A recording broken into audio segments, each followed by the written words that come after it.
Om Namo Bhagavate Sri Ramanaya. Om Namo Bhagavate Sri Ramanaya. Om Namo Bhagavate Sri Ramanaya. Ekamaksharam Hridi Nirantaram Bhasate Swayam Likhyate Katam Hridaya केवलं ब्रह्ममात्रम् यामामिति साक्षात् आत्मरूपेण भाति हृदि विषमनसा स्वं चिन्वता मज्जता वा पवनचलनरूपा आत्मनिष्ठो भवत्वम्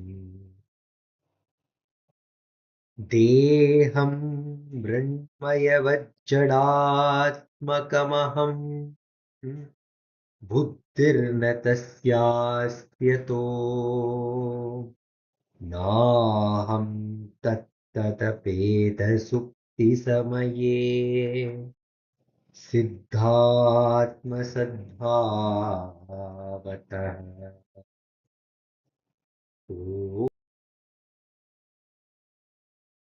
ओ वरधिय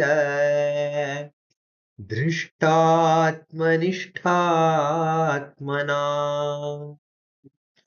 सोऽहं स्फूर्तितया अरुणाचलशिवः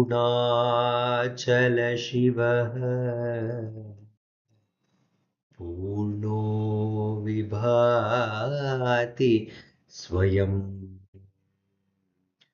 सोऽहं स्फूर्तितया अरुणाचलशिवः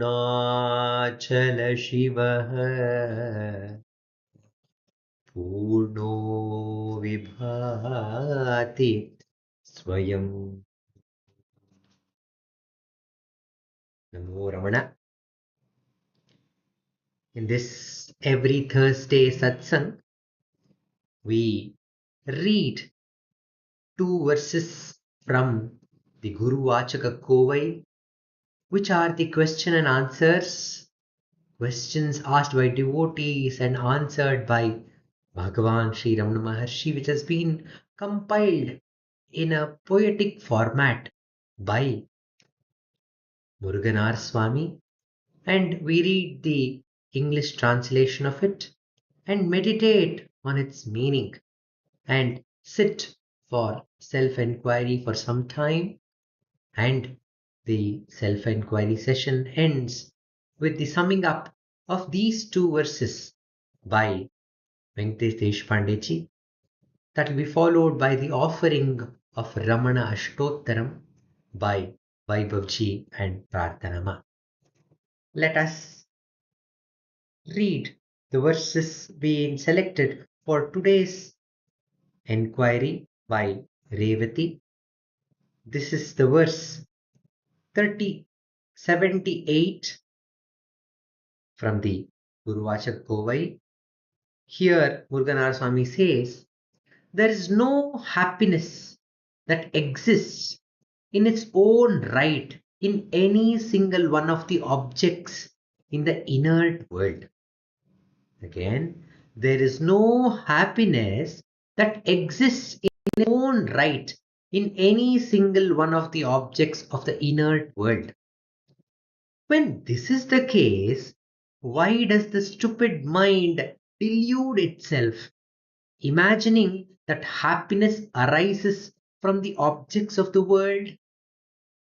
When this is the case, why does the stupid mind delude itself, imagining that happiness arises from the objects of the world? Bhagavan gives an explanation here. You think that you can only get happiness when there is contact with something separate from you. But that is not the truth. Ananda, bliss, is the very nature of the self. The happiness that you get from the other things is part of the happiness of the Atman, but it is not the complete happiness. So long as external object is required for happiness, incompleteness is felt. When it is felt that the Atman alone is there, permanent happiness stays. Once again, you think that you can only get happiness when there is contact with something separate from you. But that is not the truth. Ananda, bliss, is the very nature of the self. The happiness that you get from the other object is part of the happiness of Atman, but it is not the complete happiness. So long as external object is required for happiness, incompleteness is felt. When it is felt that the Atman alone is there, permanent happiness stays. If you are in a state that is giving you the experience of Ananda, at that time you are actually diving into the Atman. It is because of this diving into the Atman that you get the bliss of Atman. However, because of your association with incorrect thoughts, you project the cause of the Ananda on the external things. When you experience Ananda, you are unknowingly diving into Atman, the truth of one's own real nature, which is the Atman, is that it is an undivided oneness. One's own reality is Ananda. That is what you are. If you were in if you were to drive knowingly into the Atman with a conviction born of this experience, then the state of self would be experienced. Bhagavan is telling, if you are in a state that is giving you experience of Ananda, at that time you are actually diving into the Atman. It is because of this diving into the Atman that you get the bliss of Ananda. However, because of your association with incorrect thoughts, you project the cause of Ananda onto the external objects. When you experience Ananda, you are unknowingly diving into Atman, the truth of one's own real nature, which is the Atman, is that it is undivided oneness. One's own reality is Ananda. That is what you are. If you were to dive knowingly into the Atman with the conviction born of this experience, then the state of self would be experienced. This is the core teaching of Bhagavan. He starts the the question answers in Who Am I with a prelude saying that all the living beings are only in search of happiness. And he also says that every living being has a great love for oneself. In Brihadaranyaka Upanishad, Yajnavalkya tells his wife Maitreyi, Oh Maitreyi, you love all your people. You love your husband, your mother, your father, because you love yourself. Atmanastu kamaya sarvam priyam bhavati. But what do we think? We think that the happiness is coming from some other entity which is separate from us. Bhagavan gives the example of the Kasturi Mriga or the musk deer. The musk deer, it in the forest feels that there is some nice fragrance coming from somewhere. So this musk deer is searching for the source of this fragrance. Ah, such beautiful fragrance. Where is it coming? So wherever the wind blows, the musk deer is going in search of this fragrance. But The musk deer does not understand that actually the source of the the, the fragrance is within itself. It is in its own heart, or it's in the nabhi of that musk deer. The fragrance of the musk, it resides. But unknowingly, that its very nature is that fragrance. It is searching for the source from where? From outside. But here Bhagavan says, but sometimes when we get what we desire, we are desiring to have some nice dish, and then we get that dish, we feel happy. If we are working for some thing to happen, and that you get success in that endeavor, you are happy. How is that possible? Bhagavan says that it is actually the taste of our own Atma, whose very nature is bliss. When we are having this goal, or when we are moving towards to achieve something, or to we are filled with this one pointed desire to achieve it. When there is one pointedness, there is no other desires. There's only one thought. I want this, I want this, I want this. At the point when you attain that, at that point, all other thoughts are anyways not there. This one thought alone, which is you are holding on to, even that drops and it dissolves into the heart. And at that point of time, when there is no thoughts, when there is no mind, you experience that bliss for a fraction of a second. So that joy you are filled with, and you feel, you associate that happiness with that external object, and you want again and again, you want to get back to that same object again, the same situation again. But the truth is, Bhagavan says, if the happiness was there in the sweet, and those who are having sugar, they should also accept the sweet with great joy. Those who are having stomach ache, whose stomach is full, they should also accept the sweet with a great joy. But it's not the case. The person whose stomach is full, he said, "Don't want anything now. I'm full. I don't even want my favorite sweet, which gives me so much of joy. But right now, I even don't want that." To tell us that the happiness never is there inside the object that we are wanting to possess, but the happiness is our own true nature. And Ramana says, when we inquire, who am I? That Brahmastra, this inquiry has the power to destroy all the other thoughts and take us to our own true nature, which is limitless bliss, and it is not bound to any external situation or any objects outside. We can see that in the life of Bhagavan Ramana. Even when there was only some rice and water to drink, ganji to drink, he was happy. When there was feast to eat, then too he was happy. When he had to stay on the hills with the wild animals and in such cold and heat, even then he was happy. And when he was at the pink of his health, then too he was happy.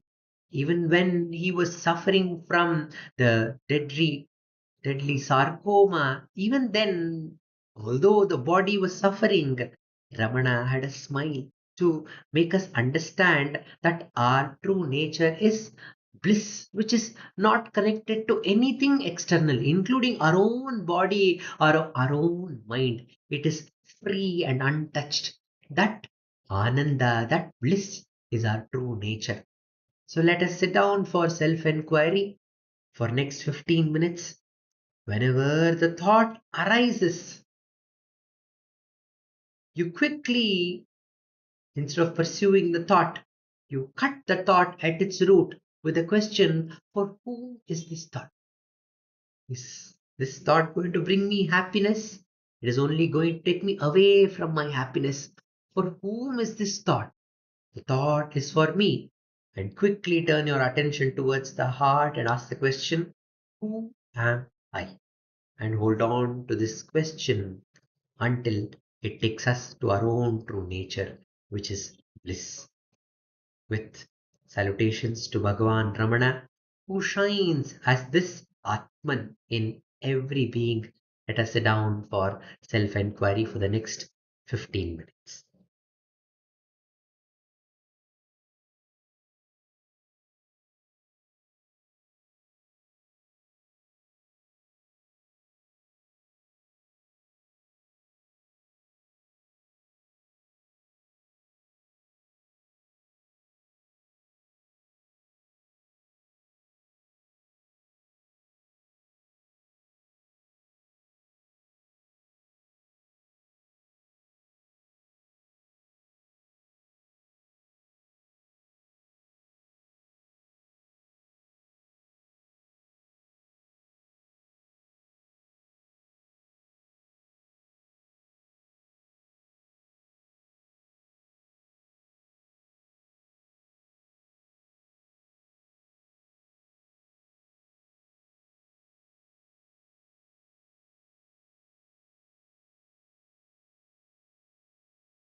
go to the next verse chosen for us for today's satsang. It is the verse number 354. 354. Amongst those who have not realized that the individual connection consciousness is fake. Amongst those who have not realized that the individual consciousness is fake, let not any of them doubt unnecessarily what state will be attained if the individual consciousness is abundant completely. Let not any of them doubt unnecessarily that what state will be attained if the individual consciousness is abundant completely. Once again, amongst those who have not realized that the individual consciousness is fake, let not any of them doubt unnecessarily what state will be attained if the individual consciousness is abundant completely. Just as someone who lets go of the branch of a tree to which he has been clinging will automatically fall onto the ground with a thud. He who has abundant individual consciousness will not fall to reach the state of self, the true consciousness. Just as someone who lets go of the branch of a tree to which he has been clinging will automatically fall onto the ground with a thud. He who has abundant individual consciousness will not fail to reach the state of self, the true consciousness. Murugan Swami explains individual consciousness, mind consciousness, and objectifying consciousness are synonyms, as are true consciousness, God consciousness, and the consciousness devoid of knowing. So here, Muruganar Swami is talking about two kinds of consciousness. One is the individual consciousness. The other is the God consciousness, or he tells it is the true consciousness, or the consciousness devoid of knowing. Those who think they are individual consciousness, then they are limited to this small identity which they are holding on to. But here Bhagavan is telling for those who have not realized that the individual consciousness is fake, for them, if you understand this limited identity that I'm holding on to is a false notion. I am not at all this limited identity. I am that universal consciousness. Just like how when a pot, when you are fetching the water from the well, when the pot enters the water, is the water which is inside the pot is different from the water which is outside the pot. If you separate that water away from the water, then that the water inside the pot feels that I am the individual consciousness, or I am an individual identity. But in truth, the water which is there uh, inside the pot and the water which is there in the well is that very same water, which is that one same consciousness, the true consciousness. We feel that we are one with that consciousness when we are doing sadhana, where we are diving into that heart. We feel we are one with that consciousness. But soon after the sadhana finishes, the session of self-inquiry finishes, we are again we find ourselves as an individual identity. So Bhagavan says this, the pot that we are holding on to is not eternal. It is that which can be destroyed any moment. So do not think of this separation which is created by the pot as real. In real, this pot should be thrown away, should be left when you are tying, we are fetching the water, and unknowingly you leave the rope.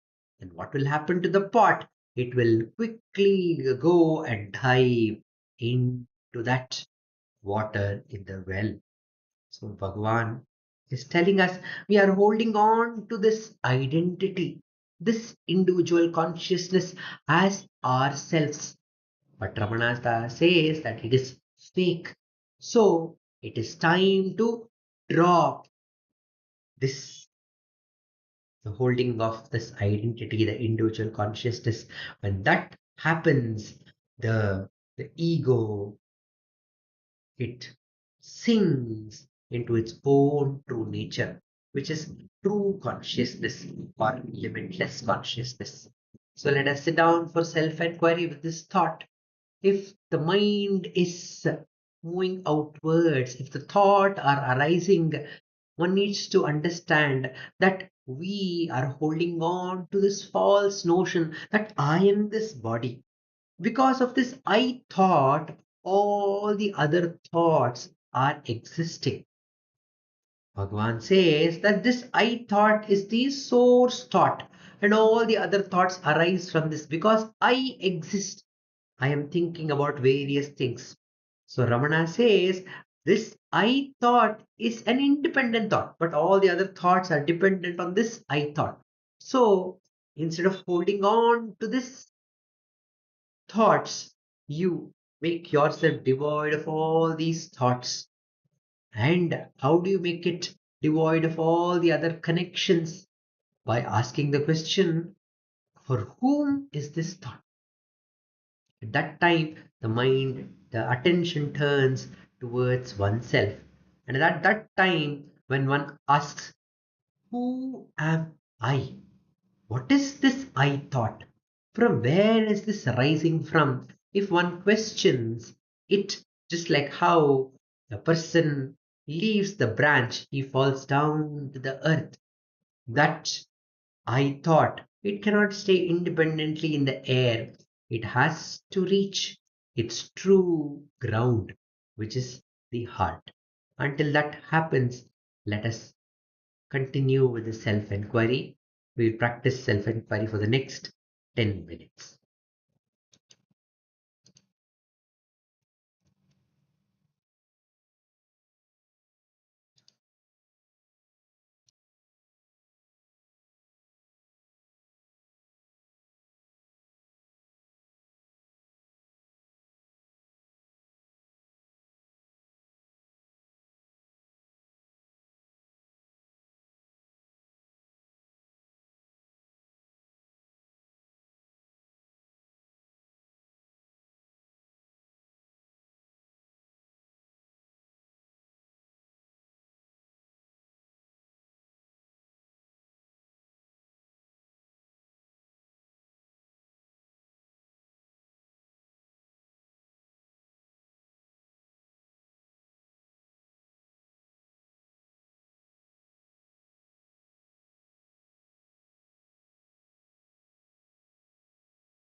Bhagavate Shri Ramana.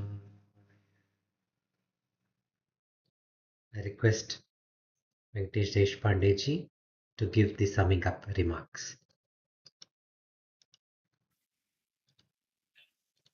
Om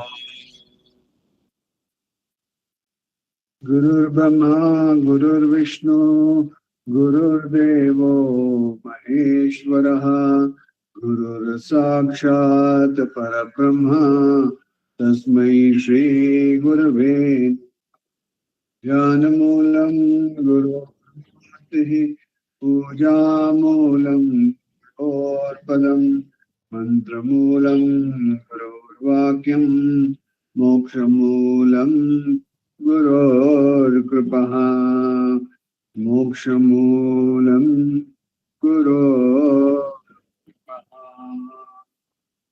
Namo Ramana. In life, if you really see, we either get gifts of God or we get God. You know, we have to be very clear. Like we when we go to the temple, then what do we pray? We pray to God. I want this. I want that. Then what happens? God says, okay, this Venkatesh wants something, so let me give it to him. So then what happens? He gives it to me. But what is it? You have to understand very clearly that object does not say, I will make you happy. Just think about it. You buy the latest iPhone 17. The object does not say, I will make you happy. Right? But what happens is, when we get that object, then you think it's going to make you happy. But that's also an object. You are the subject. This body is also an object. It's not a subject. So what happens? That iPhone 70 does not say you will be happy. But you think in your mind, you perceive, you build up this whole storyline in your mind and say, oh, that's going to making me very happy. I'm feeling very happy. I'll show my neighbors, I'll show my friends. I've got the latest iPhone 17, and it's giving you a momentary pleasure. After then what? iPhone 18 comes. Then 2 months later, iPhone 18 comes. Then what happens? The neighbor gets the iPhone 18 and shows you, hey, I got the latest iPhone 18. Then what happens? Then dukkha starts. I've got 17, he or she has got 18, and I've got a lower version. So what is happening? The objects that we try to get do not say they're going to make you happy. But we perceive it, oh, it will make me happy. It's like a samosa. If a man who's got, for an ordinary person, samosa is the best snack to have. But imagine somebody's got an upset stomach and you offer samosa. He says, no, this is like poison to me. I cannot eat this samosa. Why? The samosa does not have, he's not saying that it's going to give it happiness. But we perceive it, that it's going to give it. It's like now, what's happening? Now we have the Christmas coming around, right? It's the time of giving. So Santa will come. Now you put your Christmas tree, Santa will come, you will hang your stockings, and what happens? Santa will give you some gift. On Christmas Eve, he'll give you a gift. And what happens? You long for something. But when you go and look at it, it's not what you're longing for. But you get it, you are happy. Okay, at least I got something, Santa came and gave me something. But your happiness is limited. It is not unlimited. See, between two thoughts is actually silence, but nobody goes to that. What happens? We jump between sukha and dukkha, between that happiness of possessing that particular iPhone and the next object that you want to get. In between that, you are feeling sad because of something, because enough. This iPhone has given me limited happiness. So the great ones say, what are you really looking for? You are looking for perpetual happiness. So that's what it is. The consciousness, we think We have got an individual consciousness and there is a supreme consciousness. We are apart. That means, oh, I am this small little fellow. God is this big person, right? And I have to go from here to there. I have to go from the individual consciousness and merge into that. That's what they say about yoga. Yoga is what? Union of individual consciousness to the supreme consciousness. So what? So you think you're always apart from God. That's what goes on in your mind. But what does Bhagavan say? If you go inside and realize be with the subject, not with the objects. If you go inside and be with the subject, then what happens?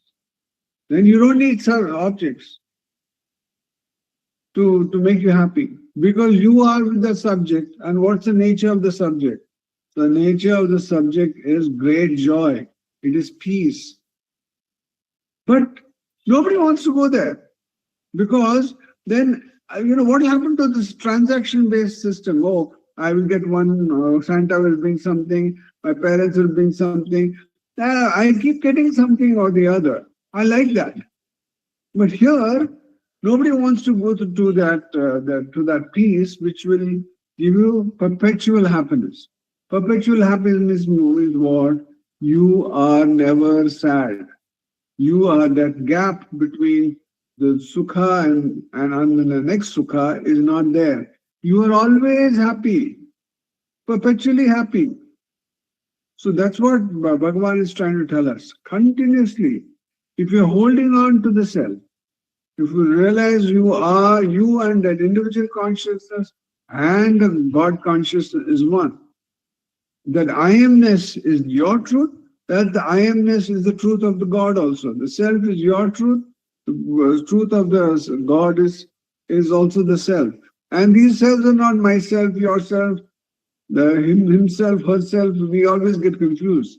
We think there are many selves. No, there's only one self. So this one self is your reality, our reality, and the reality of God. So then you're not apart from each other. When you're not apart from each other, you are in constant bliss. When you're in constant bliss, then what happens? You're not seeking any object outside. When you're not seeking any object outside, then what happens? This individual consciousness and whatever we call the God consciousness, we have always been one. But because of our mind, because of our body, we think we are apart from each other. It is like the snake on the rope. We think that there is something apart from us, but actually there's nothing apart from that. We are that. So once we realize that the consciousness, God consciousness and the self-consciousness is one, then we become fearless and free. Om Namo Bhagavate Sri Ramanaya. Namo Ramana. Thank you.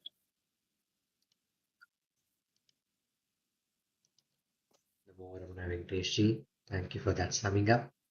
We will conclude today's satsang with the offering of Ramana Ashtottaram, which will be chanted by Vaibhavji.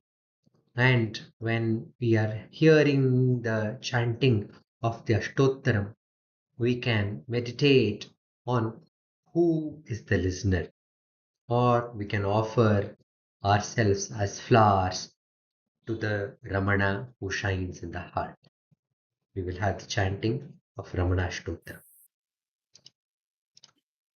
नमो रमण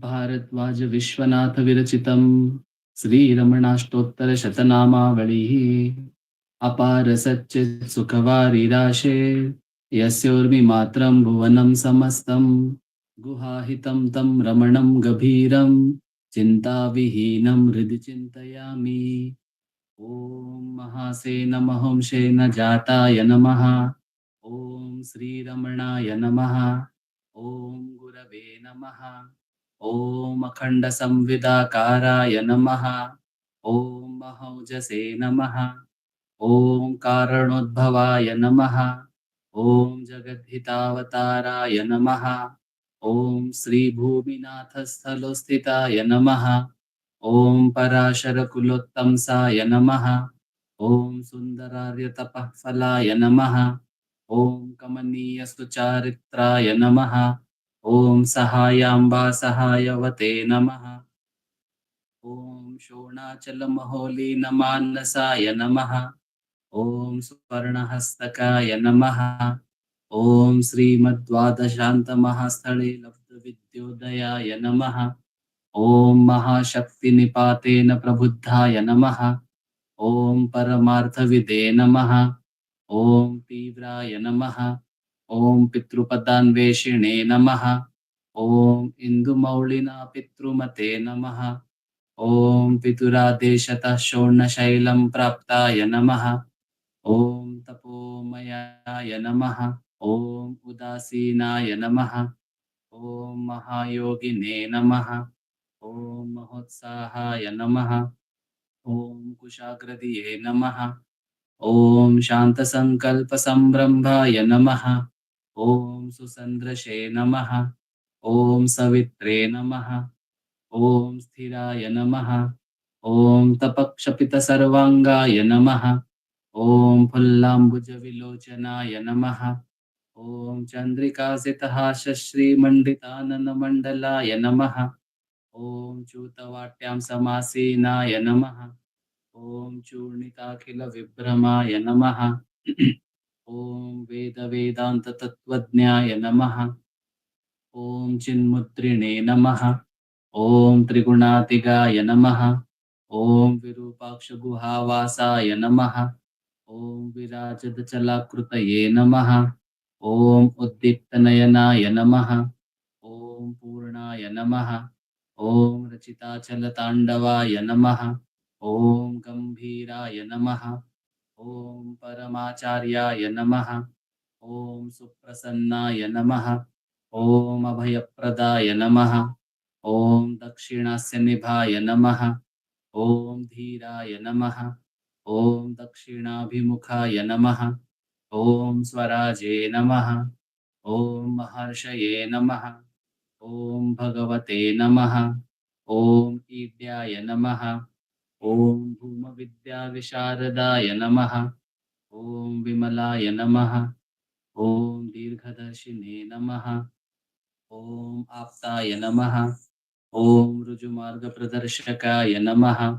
ॐ समदृशे नमः। ॐ सत्यदृशे नमः। ॐ सत्याय नमः। ॐ प्रशान्ताय नमः। ॐ अमितविक्रमाय नमः। ॐ सुकुमाराय नमः। ॐ सदानन्दाय नमः। ॐ मृदुभाषिणे नमः। ॐ दयार्णवाय नमः। ॐ श्रीशोणाचलहृद्भूतस्कन्दाश्रमनिकेतनाय नमः। ॐ सद्दर्शनोपदिष्ट्रे नमः। ॐ सद्भक्तवृन्दपरिवृताय नमः।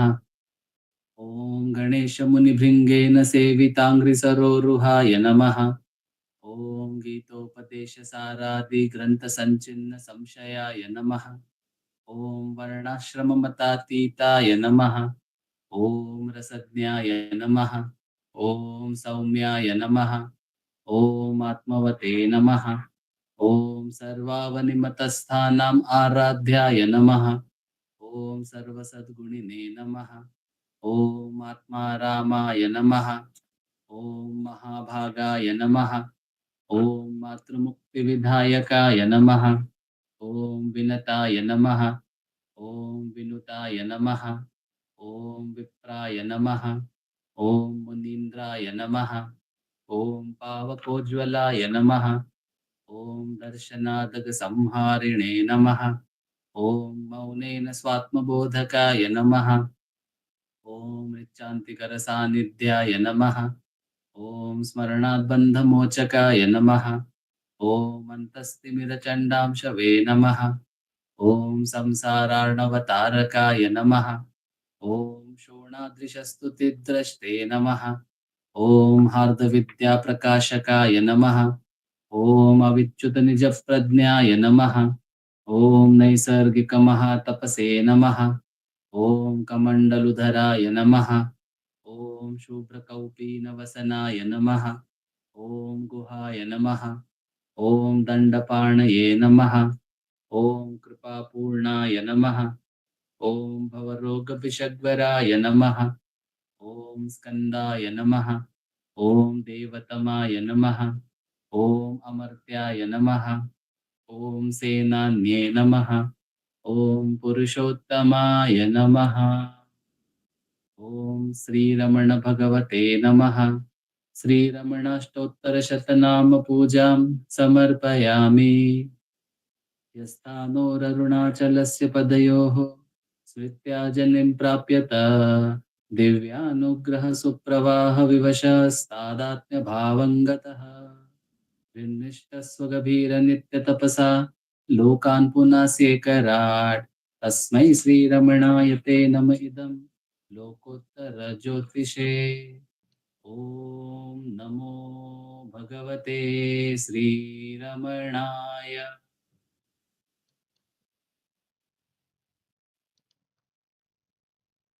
Namo Ramana. Namo Ramana to everyone. Namo Ramana, everyone. Thank you, Vaibhav. Thank you.